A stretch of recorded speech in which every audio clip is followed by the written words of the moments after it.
Hello मेरे प्यारे छात्रों, इसके पहले मैंने आपको जो है परागण एवं परागण के प्रकार में बताया के बारे में चर्चा किया था या बताया था। और हमने बताया था कि परागण दो प्रकार का होता है। परागण के बारे में बताने के बाद में बताया था परागण दो प्रकार का होता है, स्वपरागण और परपरागण। स्वपरागण के बारे में हमने आपको डिटेल से बताया था। तो आज हम चल रहे हैं जो है ये परपरागण के को बताने चल रहे हैं या उसके बारे में चर्चा करने चल रहे हैं। परपरागण क्या है? जब जो होता है किसी पौधे के एक पुष्प के परागकण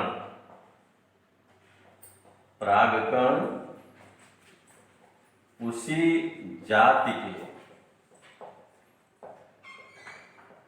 जाति के दूसरे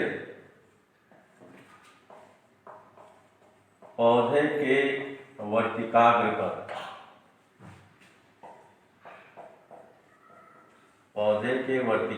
पर पहुंचते हैं।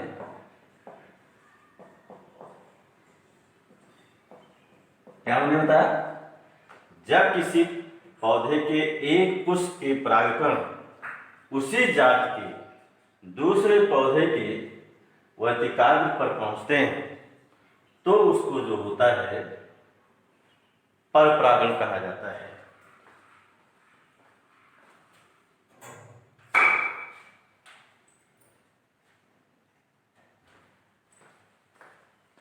क्या हमने बताया? जब किसी पौधे के एक पुष्प के या पुष्प के परागकण उसी जात के दूसरे पौधे के पुष्प के वर्तिकाग्र पर पहुंचते हैं तो उसको क्या कहते हैं? परपरागण। ध्यान दीजिएगा, परपरागण में भाग लेने वाले जो पुष्प होते हैं उसमें नर एवं मादा पुष्प जो होते हैं हमेशा जो है वो अलग अलग होते हैं, चाहे वो एक लिंगी हो अथवा दो लिंगी हो, सभी जो होते हैं वो अलग अलग होते हैं।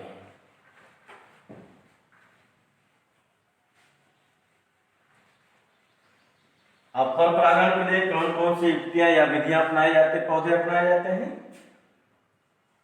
परपरागण के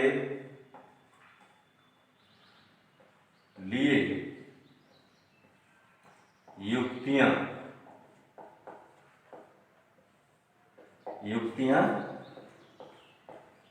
या साधन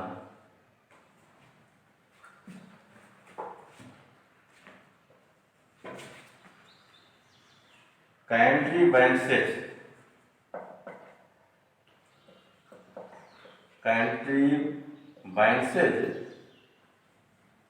आर, या लिख सकते हैं contrivances are adaptation for cross pollination.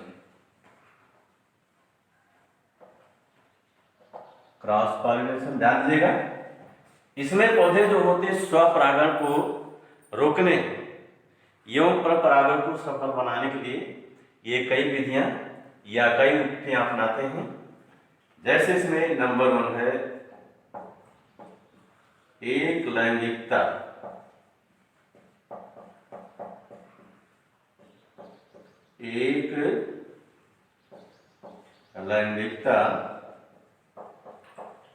Unisexuality. दूसरा है स्वबंधिता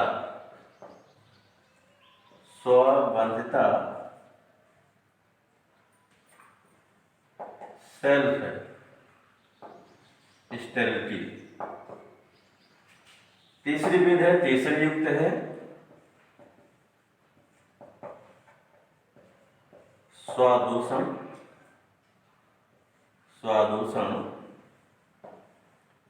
सेल्फ पॉइजनिंग।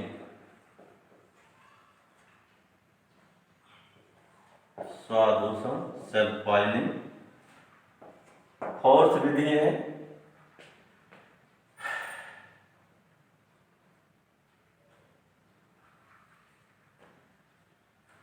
विधि इसकी है पृथक पक्वता, पृथक पक्वता डायचोगैनी। नेक्स्ट 5वीं विधि इसकी है विषम रूपता,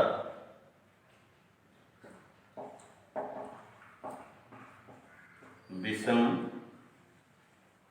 रूपता हेट्रोमॉर्फिज्म।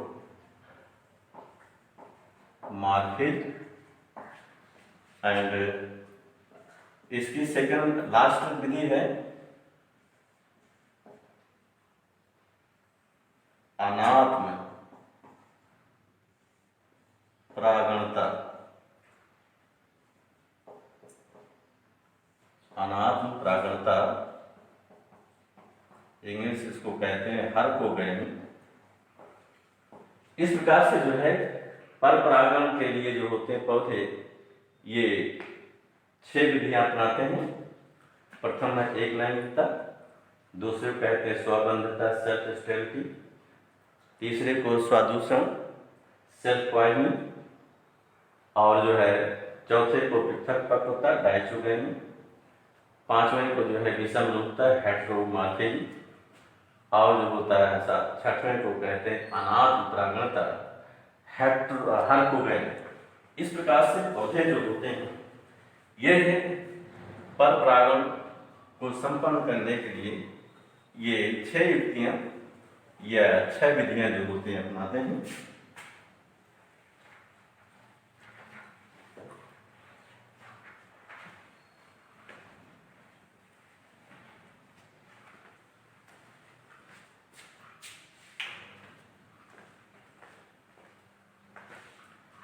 आइए, एक लैंगिकता क्या है? जब जो है एक लिंगी पुष्प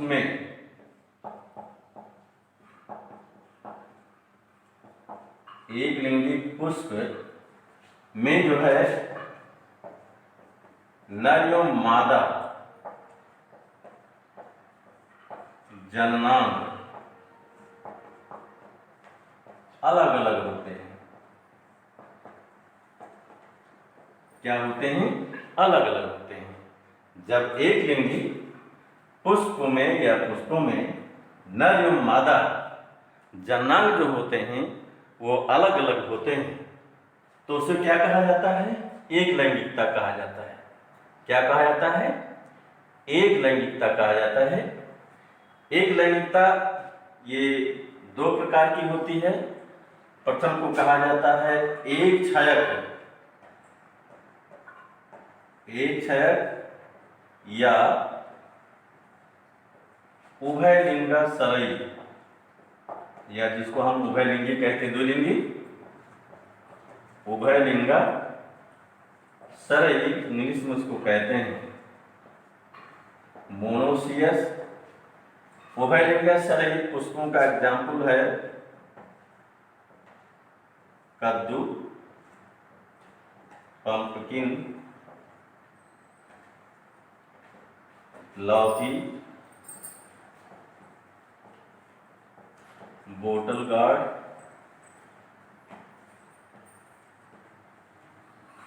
और जो है खीरा, क्यूकम्बर और मक्का, मेज।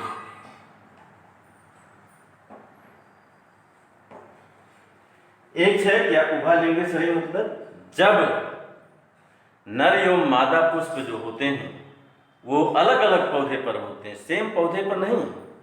जब नर एवं मादा पुष्प जो होते हैं वो अलग अलग जब नर एवं मादा पुष्प जो होते हैं वो एक पौधे पर लगे होते हैं। कितने पौधे पर? एक पौधे पर लगे होते हैं। जब नर एवं मादा पुष्प एक पौधे पर लगे होते हैं, स्थित होते हैं, तो उसको जो है एक क्षयक उभयलिंगा या उभयलिंगा सरई कहा जाता है। एग्जाम्पल हमने बताया कद्दू में, इसमें लौकी, खीरा, ककड़ी, परवल, करेला इन सभी में जो होता है वो एक ही पौधे पर जो होता है नर एवं मादा पुष्प जो दोनों जो होते हैं वो लगे होते हैं। दूसरा ये द्विक्षैक या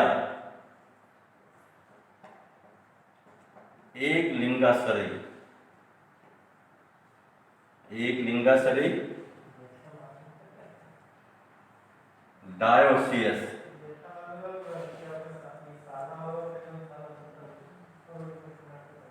एक लिंगाश्रयी या डायोसियस। इसका एग्जाम्पल है पपीता, पपाया और भांग, कैनाबिस और केवड़ा, पैंडस। इस प्रकार से जो है ये पपीता, भांग और केवड़ा द्विक्षैक जो है पुष्पों के उदाहरण। द्विक्षैक मीन्स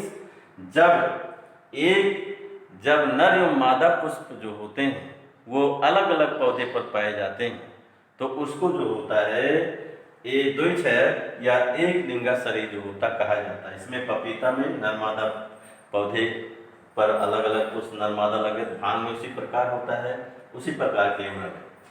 सेकंड आइए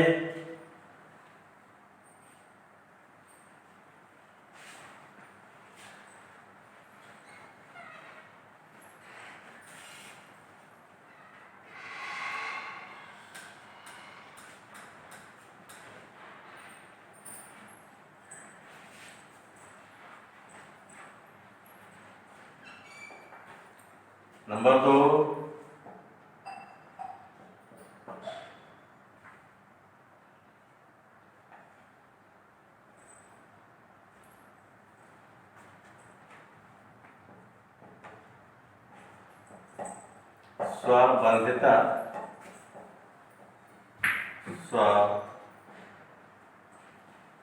स्वबंधिता, सेल्फ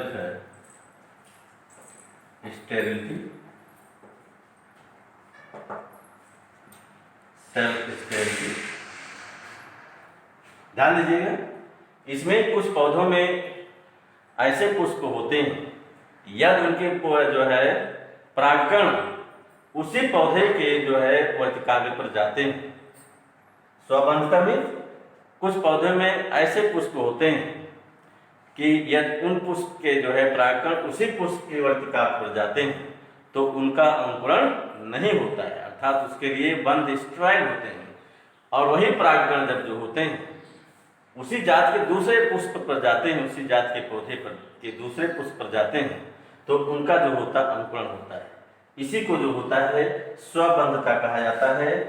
स्वबंधता जो होता है ये झुमकलता, पैसी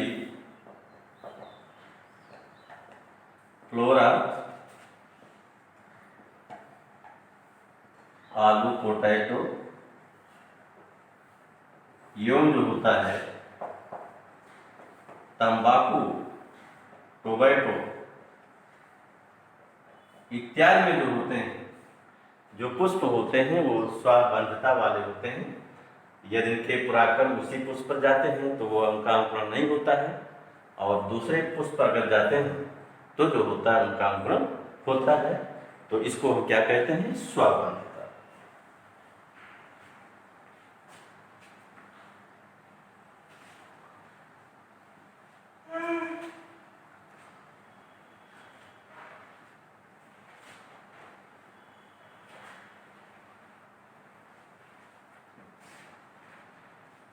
तीसरा ये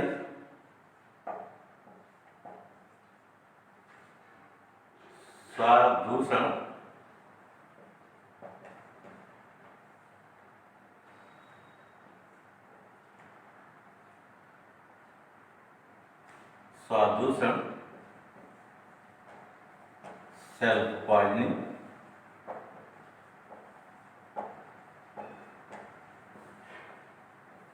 स्वादूषण मतलब स्वयं के लिए, स्वयं के लिए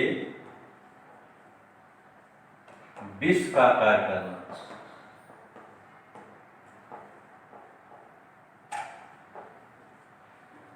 स्वादूषण मतलब स्वयं के लिए विष का कार्य करना। इसमें जो होते हैं कुछ पौधे जैसे आर्किड, आर्किड्स के यदि जो होते हैं पुष्प के परागकण उसी पुष्प के वर्तिकाग्र पर जाते हैं तो परागकण वहां पर जो होता है विष का कार्य करते हैं, जिससे पुष्प जो होता है सूख जाता है। क्या होता है? सूख जाता है। और यदि दूसरे पुष्प पर जाते हैं तो परागण होता है। तो इसको क्या कहते हैं? स्वादूषण। स्वयं के लिए जो होता है विष का कार्य करना, अर्थात इसमें जो होते हैं पुष्प के परागकण यदि उसी पुष्प के वर्तिकाग्र पर जाते हैं तो विष का कार्य करते हैं और जिससे पुष्प जो होते हैं वो सूख जाते हैं।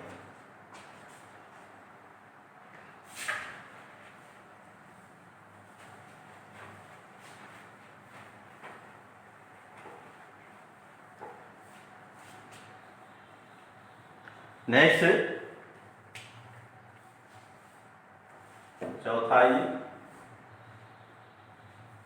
चौथा पृथक पक्वता, डायचोगनी।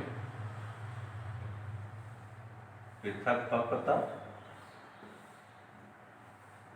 पृथक पक्वता क्या होता है? यदि पुष्प द्विलिंगी है, क्या है? द्विलिंगी, और उसमें नर एवं मादा दोनों जन्मांग है। क्या है? नर एवं मादा दोनों जन्मांग होते हैं, लेकिन इनके मैच्योर या पकने या परिपक्व होने का समय जो होता है, परिपक्व होने का समय अलग अलग होता है। क्या होता है? अलग। तो उसको हम क्या कहते हैं? पृथक पक्वता। अर्थात प्राकपुष्प पहले पके, उसके बाद जो होता है जायान परिपक्व हो या अंडा परिपक्व हो या जायान परिपक्व हो तो वो जो है बाद में प्राकपुष्प परिपक्व हो। इस प्रकार ये द्विलिंगी पुष्पों में नर एवं मादा जन्मांग जो होते हैं या जनन अंग जो होते हैं उनके पकने का समय अलग अलग होता है या वो अलग अलग समय पर परिपक्व होते हैं, तो उसको क्या कहा जाता है? पृथक पक्वता कहा जाता है। क्या कहा जाता है? पृथक पक्वता। और पृथक पक्वता भी जो होती दो प्रकार की होती है। कितने प्रकार की? दो प्रकार की होती है। इसमें इसको प्रथम को कहा जाता है पूर्व पुंपक्वता। पूर्व पुंपक्वता, प्रोटैंड्री। पूर्व पुंपक्वता, प्रोटैंड्री।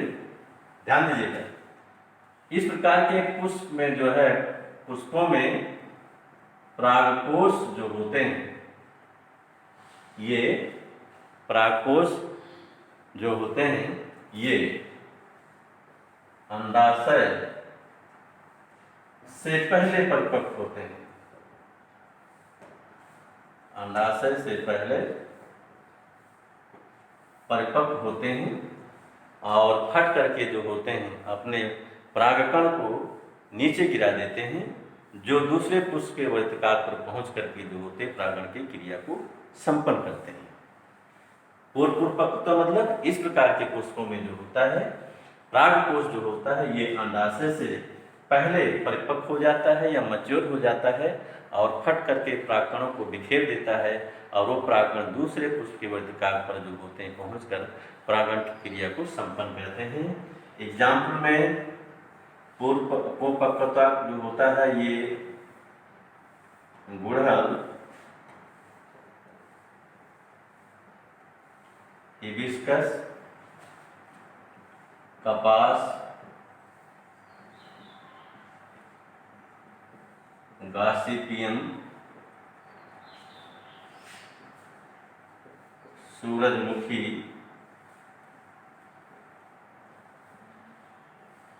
सनफ्लावर, सूरजमुखी, सनफ्लावर,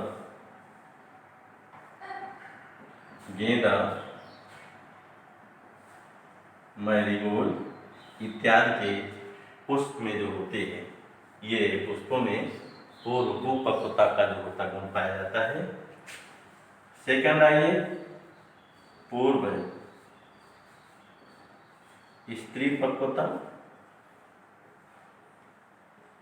स्त्री परिपक्वता प्रोटोगाइन अंग्रेजी कहते हैं इसको, क्या कहते हैं, प्रोटोगाइन। तो ध्यान दीजिएगा, इसमें पूर्व परिपक्वता में, स्त्री परिपक्वता में जो होता है, ये अंडाशय परागकोश से पहले परिपक्व होता है। परागकोश से पहले परिपक्व होता है। क्या होता है, परागकोश पहले से परिपक्व होता है। पूर्व स्त्री परिपक्वता में इसमें जो है अंडाशय परागकोश से पहले परिपक्व होता है, और लेकिन पुष्प जब वर्तिकाग्र होता है, दूसरे पुष्पों से आए परागकणों को ग्रहण करके जो होता है परागण की क्रिया को संपन्न करता है।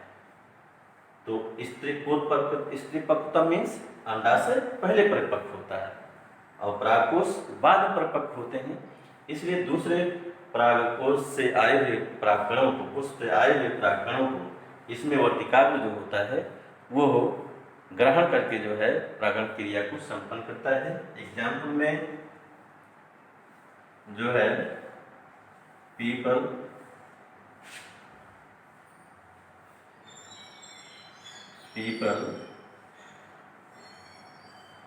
बरगद,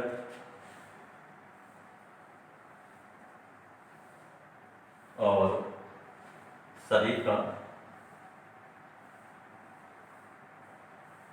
एनोना,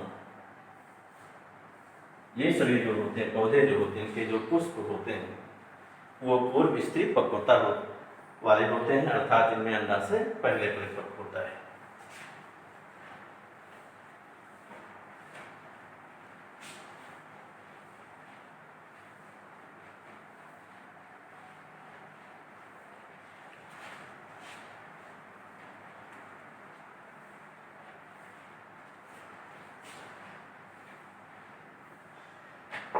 नेक्स्ट आइए, पांचवा,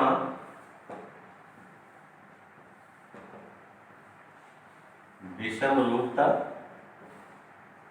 हेट्रोमार्फिज्म।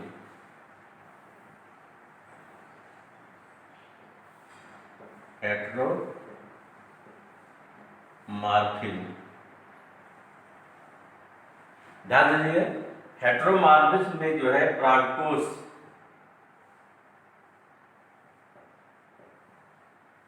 हेट्रोमार्फिज्म में परागकोश एवं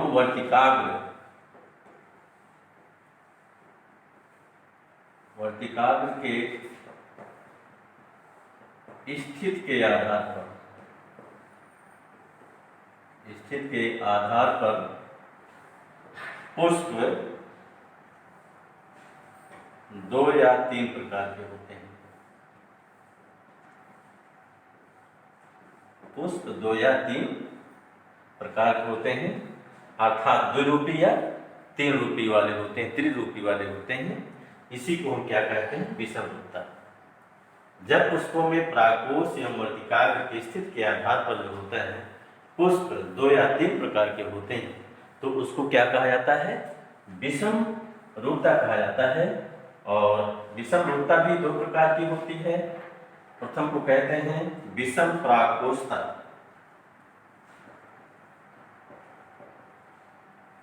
विषम परागकोशता,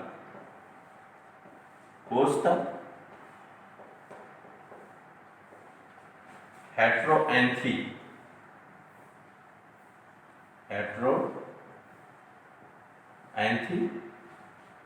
विषम परागकोष्ठता में इस प्रकार के पुष्प में जो है परागकोश जो होते हैं, या कह सकते हैं पुंकेसर, इस प्रकार के पुष्प में पुंकेसर जो होते हैं ये अलग अलग लंबाई के होते हैं। क्या होते हैं? विषम परागकोष्ठता में जो पुष्प के पुंकेसर होते हैं वो क्या होते हैं? अलग अलग लंबाई के होते हैं। दूसरा जो है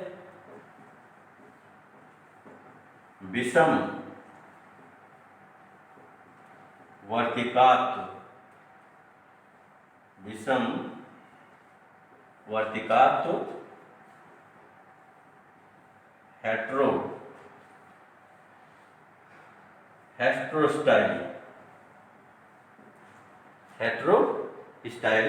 तो इस प्रकार के पुष्पों में जो वर्तिकाग्र जो होता है, विषम वर्तिकात्व में इसमें वर्तिकाग्र जो होता है, पुष्पों में वर्तिकाग्र जो होता है यह अलग अलग लंबाई का होता है।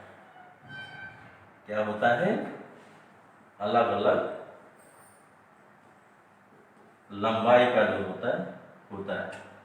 अर्थात वर्तिकाग्र जो होते हैं कुछ बड़े होते हैं, कुछ कम बड़े होते हैं, कुछ कम लंबे होते हैं, कुछ अधिक लंबे होते हैं। इसमें जो है द्विरूपी पुष्पों में जो है,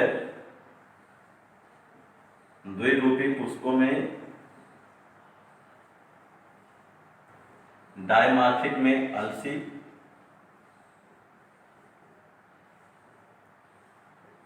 लाइनम और प्रिमरोज,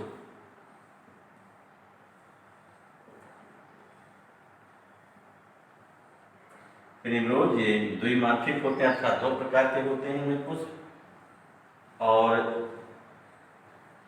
त्रिरूपी में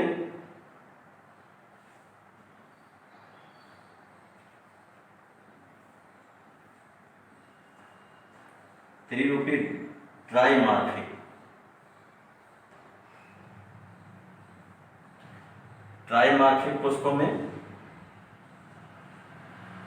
खट्टी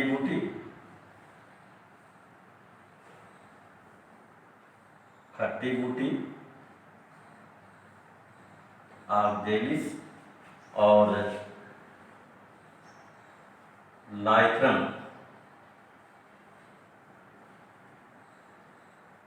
इत्यादि के पुष्प जो होते हैं ये त्रिरूपी होते हैं।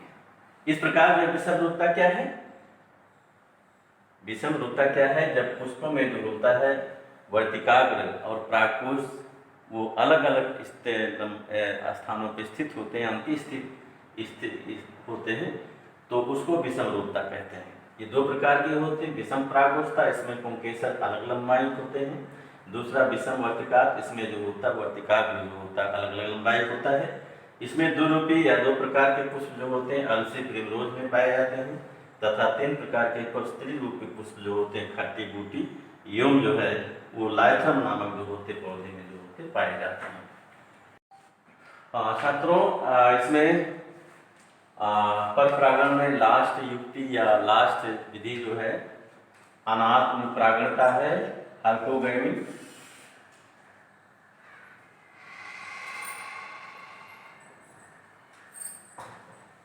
ध्यान दें, हाइपोगैमी या अनात्म परागणता क्या है? कुछ पौधों में जो है ये वर्तिकाग्र जो होता है,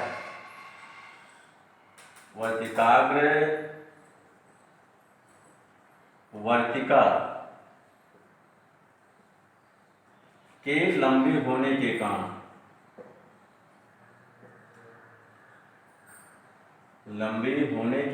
या लंबी होने से ये वर्तिकाग्र जो होता है ऊंचाई पर स्थित होता है। कहाँ पर होता है? ऊंचाई पर। और जबकि परागकोश जो होता है, परागकोश जो होते हैं वो नीचे की ओर स्थित होते हैं, अर्थात आधार पर स्थित होते हैं। ठीक है।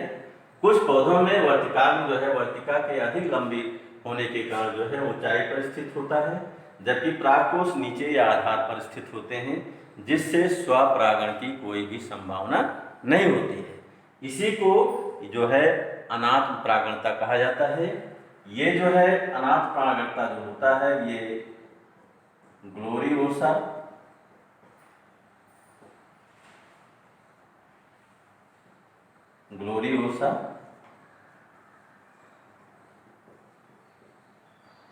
और आइपोमिया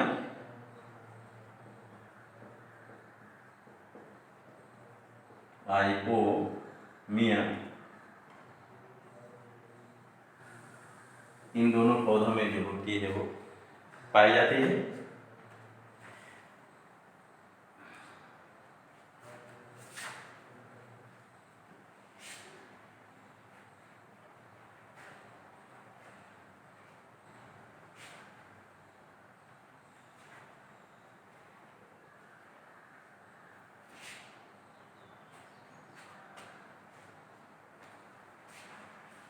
तो अभी मैं बता रहा था आपको कि पर परागण क्या है, पर परागण की कौन कौन सी युक्तियां हैं।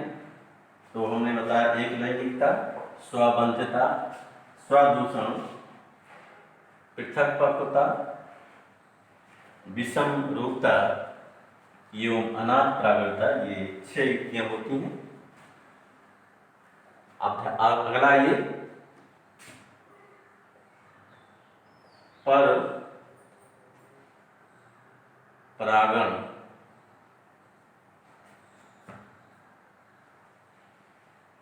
के साधन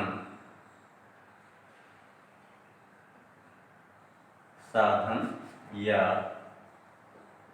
आपकी किताब में अभिकर्मक लिखा गया है। अभिकर्मक modes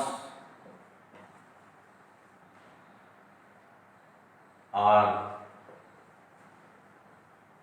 agencies for cross pollination।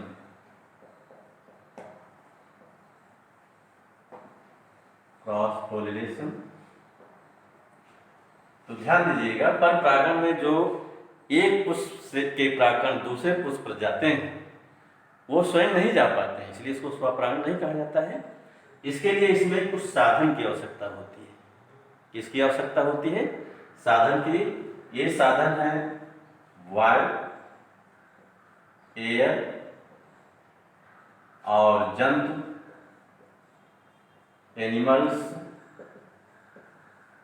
Animals और जल।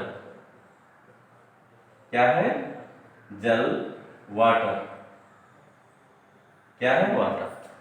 तो ध्यान दीजिए, इन साधनों वायु, जंतु और जल, इन तीनों साधनों के आधार पर जो है ये परागण 3 प्रकार का होता है।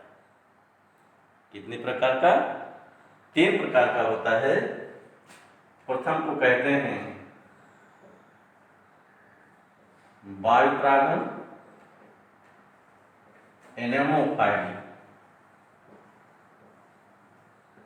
वायु परागण, एनेमोफाइली। दूसरे कहते हैं जंतु परागण। क्या कहते हैं? जंतु परागण, इंग्लिश में इसको कहते हैं जूफाइली। और तीसरे कहते हैं जल परागण, हाइड्रोफाइल। क्या कहते हैं? हाइड्रोफाइल। इस प्रकार से जो है साधनों के आधार पर जो होता है ये पर परागण 3 प्रकार का होता है। कितने प्रकार का? 3 प्रकार का। वायु परागण, जंतु परागण एवं जल परागण।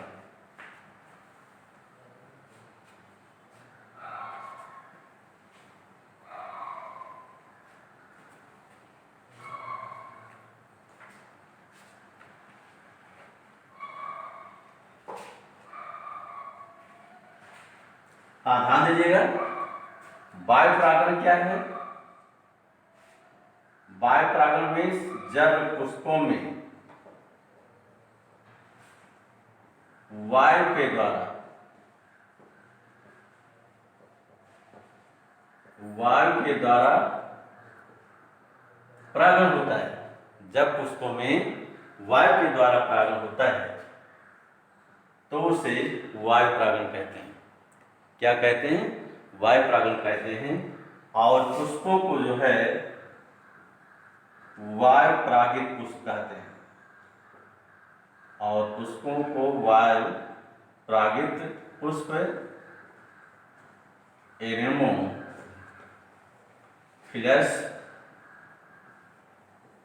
फ्लावर्स कहते हैं। ध्यान दीजिएगा, वायु परागित पुष्पों में कुछ विशेषताएं होती हैं।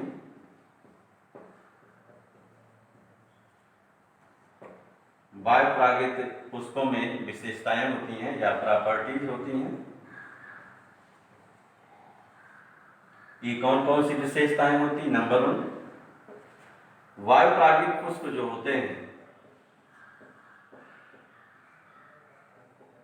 वायु परागित पुष्प छोटे एवं आकर्षण रहित होते हैं। इनमें कोई भी आकर्षण नहीं होता है, आकर्षण रहित होते हैं। दूसरा जो है वायु परागित पुष्प, ये अधिकांशतः जो होते हैं एक लिंगी होते हैं। क्या होते हैं? एक लिंगी होते हैं। तीसरा, इनमें बाह्य दलपुंज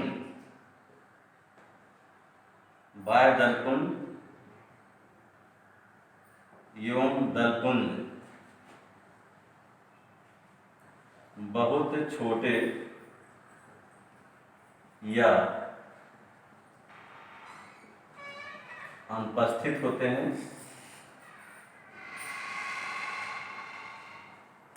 जिससे वर्तिकाग्र या परागकण के बीच में कोई रुकावट न हो। नेक्स्ट, इनमें जो परागकोशों में जो है परागकोशों में अधिक मात्रा में परागकण बनते हैं। अधिक मात्रा में परागकण बनते हैं। क्या होते हैं? बनते क्यों बनते हैं? क्योंकि हवा के झोंकों के द्वारा इनमें अधिकांश परागकण जो होते हैं वो नष्ट हो जाते हैं। नेक्स्ट जो है,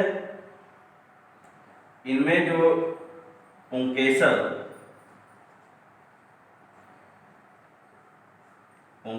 के पुतंत्र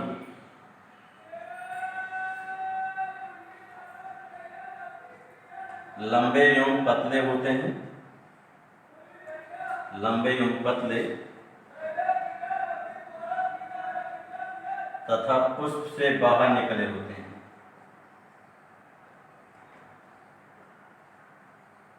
पुष्प से बाहर निकले होते हैं,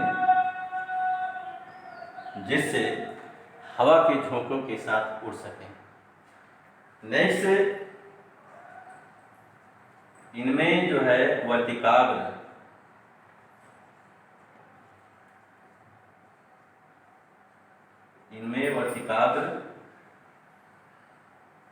लंबा एवं पुष्प से बाहर निकला होता है। पुष्प से बाहर निकला होता है तथा परागकणों को चिपकाने के लिए जो होता है चिपचिपा, परागकणों को चिपकाने के लिए चिपचिपा एवं शूलमय, मतलब कांटे युक्त, शूलमय होता है।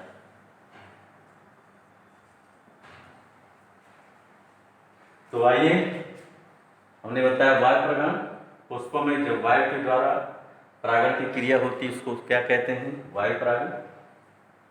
और पुष्पों को क्या कहते हैं? वायु परागित पुष्प, एनेमोफिलस फ्लावर्स।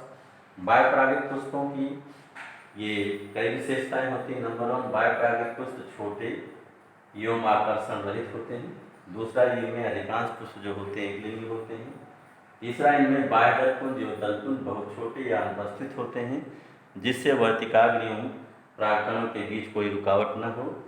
नेक्स्ट, इनमें परागकोश में अधिक मात्रा में परागकण बनते हैं, क्योंकि अधिकांश परागकण जो होते हैं वो वायु के झोंकों के द्वारा नष्ट हो जाते हैं। नेक्स्ट, इनमें पुंकेसर के कुतंत्र लंबे एवं पतले तथा पुष्प के बाहर निकले होते हैं, जिससे हवा के झोंकों के साथ उड़ सके। नेक्स्ट, इनमें वर्तिकाग्र जो होता है वो लंबा एवं पुष्प से बाहर निकला होता है तथा परागकणों को उलझाने या चिपकाने के लिए चिपचिपा एवं शूलमय होता है। तो यहाँ पर समाप्त करें साथियों, इसके बाद आगे चर्चा करेंगे हम